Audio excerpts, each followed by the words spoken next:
शासन कृषी विभाग नेवासा यांच्या विद्यमानं आपल्या सरसगाव येथे माननीय पंतप्रधान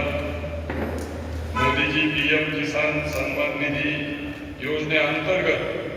20व्या हप्त्याचं वितरण या ठिकाणी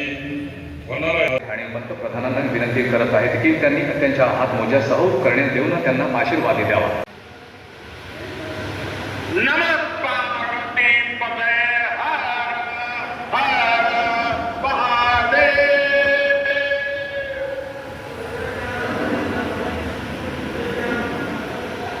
साथियों,